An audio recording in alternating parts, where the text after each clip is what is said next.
Planned Parenthood. Let's go. The good, the bad, and the ugly. We're gonna First Lady J is gonna cover the good. Yes, I only cover the good. I'm sure most people should and hopefully know by now what Planned Parenthood is. Basically, Planned Parenthood is, when spouses, couples get together and plan and decide how many children they want to have or don't want to have, what age, and so forth. But I really want to talk about a program that we have here in California that a lot of people may not be aware of, and it's called the Family Pack Program. That's P as in Paul, A as in Apple, C as in Cat, T as in Tom. The Family Pack program is the free service that's offered here in California, even if you have Medi-Cal. There is some restriction as far as your income level. Um, they don't even care about your immigration status. What they do is help you with Thank God.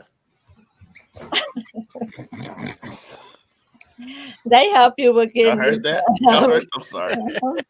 contraceptions, emergency contraceptions, even sterilization for men and females.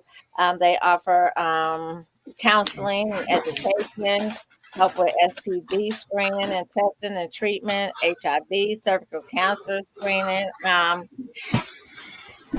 The good thing is they don't discriminate about the gender as well.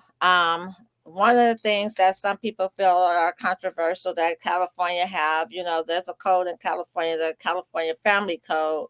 I believe it's 6925, where minors, if you are able to become pregnant and if you're able to impregnate, you do not need your parents' consent. California allow children to go into these providers' office and get birth control if they choose, condoms, whatever they needed. They can even get an abortion without the parents' consent.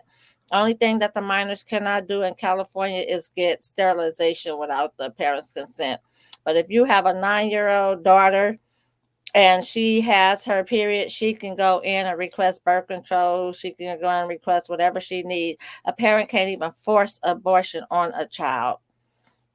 And that's pretty much all that I have to say about the Family Pack program. That kind of blows my mind. I didn't know that, anyone could just go in there and get an abortion. And that's a big controversial thing about the Planned Parenthood.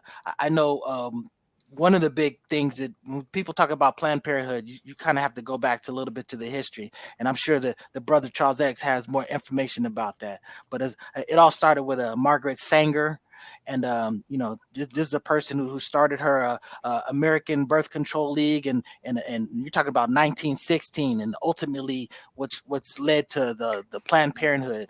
So there's a lot of people out here that are complaining, saying that the Planned Parenthood was basically an attack on black families. That it was a strategic thing that was about population control, considering where those clinics tended to pop up. So that's what I would call the ugly.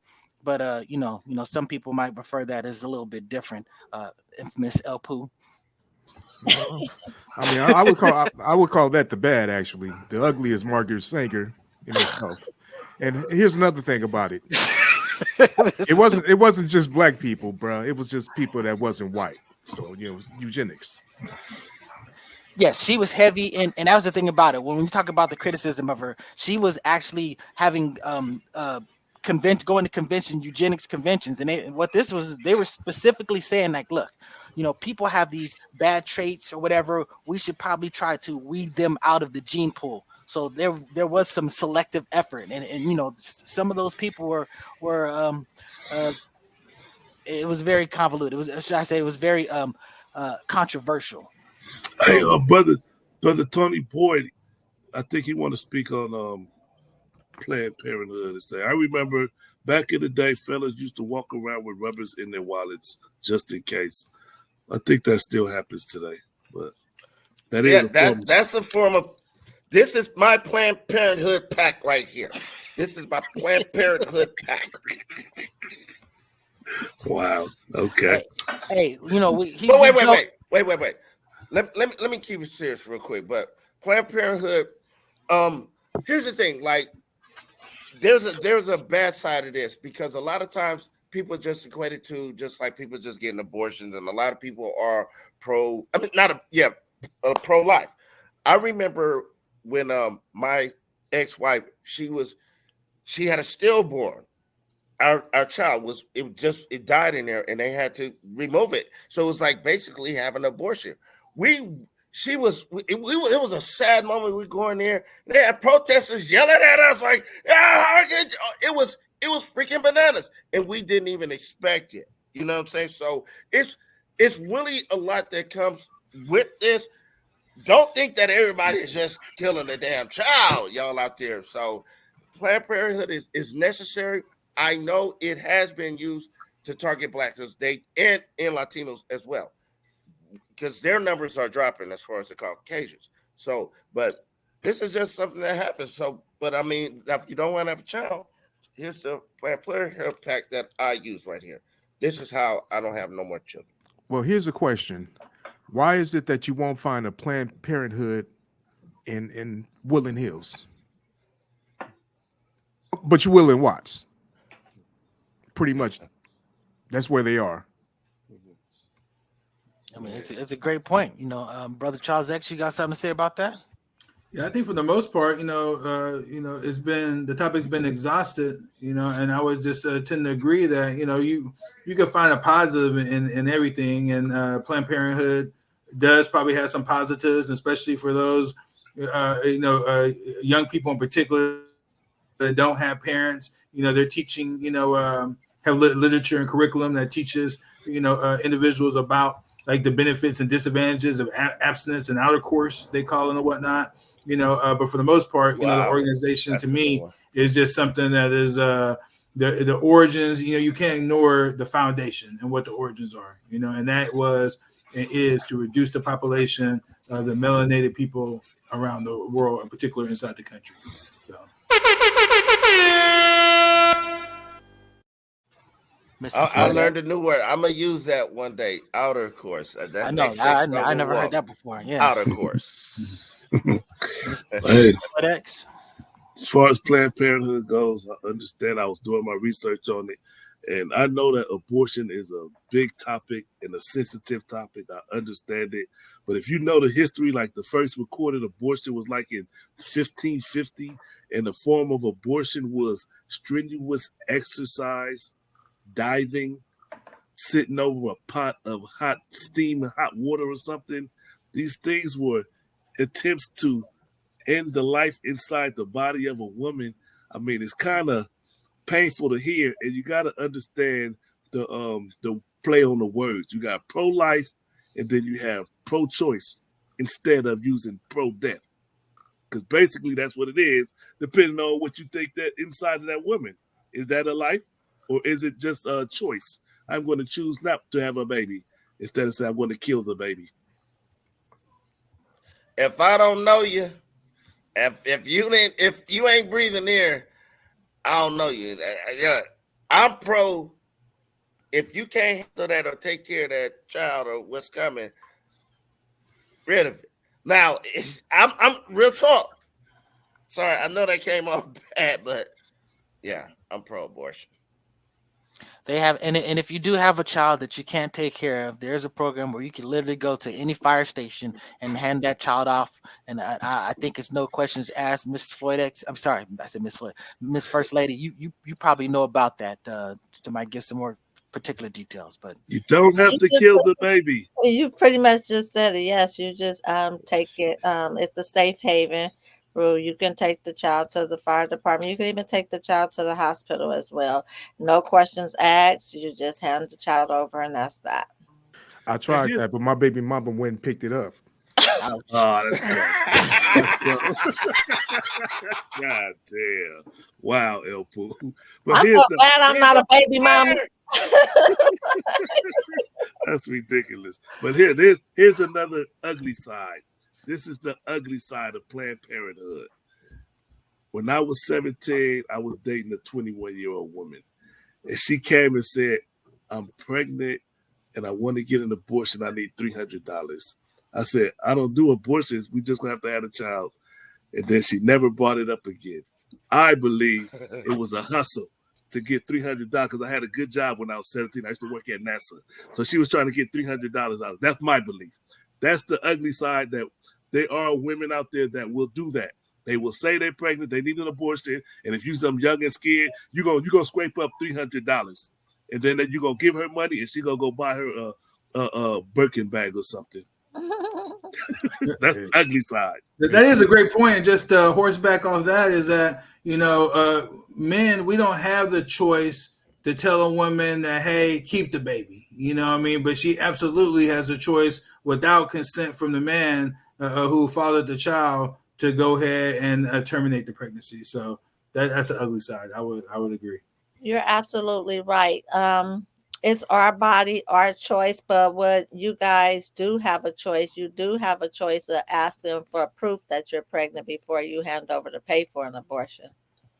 So if the woman doesn't want to show proof, then don't give her the money. Then that, simple as that. Pay it directly to the clinic. Right. But it is our choice, our body, unfortunately, even though, because we're the one that have to deal with it. Giving birth is taking a risk at life either way it goes. And like my last sex talk with Walk, seriously, was forced parenthood for fathers. And that's the thing that does occur because we have no say in the matter whatsoever. So yes, you do. I don't mean to cut you off, because if those little condoms in that bottle you just held up, you don't trust that the female is on her birth control. You trust yourself. So you do what you need to do to protect yourself, not only just from the STDs, but from impregnating her. There are a lot of women that will tell you that they're on birth control and they're pregnant, this, and that. And I mean that, they're protecting themselves and they're not. So you're not forced to become a parent, because you do have an option to protect yourself. And same as us women. Wait, it's a choice if we have unprotected sex. Yes. Both of our choice. Our choice. So now if you do become pregnant and you say you want to keep it, and I say I don't want you to keep it, so who really got the choice? The woman. She had a choice.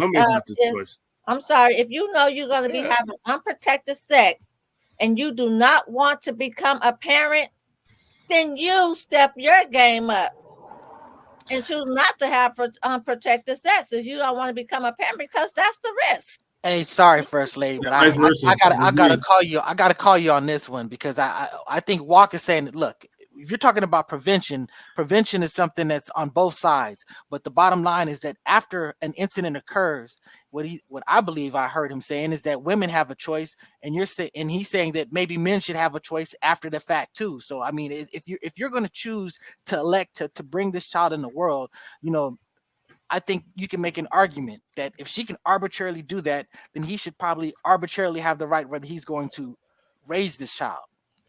I'm just saying that. I'm not saying I agree with that, but I'm just saying I agree on that part. If you have proof that you did not want to become a parent, I mean, that's like saying it was an accident, but it wasn't an accident. You both just want to go have raw sex, unprotected sex, but nobody is protecting themselves from getting pregnant.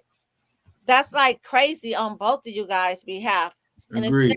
And I'm going to say, especially on the man, if you know you don't want that responsibility, don't put yourself in that situation. Straight up.